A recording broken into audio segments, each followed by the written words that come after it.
Après Kate Bush dans sa première partie, la saison 4 de Stranger Things a remis au goût du jour Metallica grâce à une scène clé de sa seconde partie qui a enchanté les fans, mais aussi le groupe de heavy metal. Ils ont refait le coup. Alors que la séquence où Max, Sadie Sink, s'enfuit du Mindler de Vecna sur la chanson Running Up That Hill de Kate Bush dans la première partie de la saison 4 de Stranger Things a provoqué un regain de popularité de la chanteuse britannique.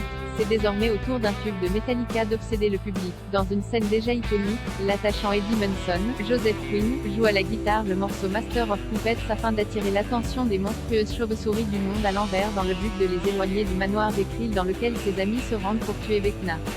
Sur les réseaux sociaux, le groupe de heavy metal a tenu à célébrer cet héroïque moment. La façon dont les frères Duffer ont incorporé la musique dans Stranger Things a toujours été de haut niveau, alors nous étions plus qu'excités qu'il ait non seulement inclus Master of Puppets dans la série, mais qu'il ait construit une scène aussi importante autour de celle-ci. Et d'ajouter, nous étions tous très impatients de voir le résultat final et quand nous l'avons vu, nous avons été totalement époustouflés. C'est tellement bien fait que certains ont pu deviner la chanson juste en voyant quelques secondes des mains de Joseph Quinn dans la bande-annonce. C'est pas génial, ça?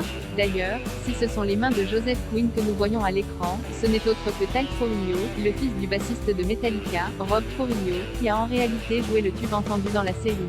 C'est un honneur incroyable de faire partie du voyage des Heavy et de tenir compagnie une fois de plus à tous les autres artistes extraordinaires de la série, a conclu le groupe qui voit, depuis la mise en ligne de la fin de la saison 4 de Stranger Things sur Netflix, son Master of Puppets grimper dans les charts. Près de 40 ans après sa sortie en 1986. Les morts les plus tristes de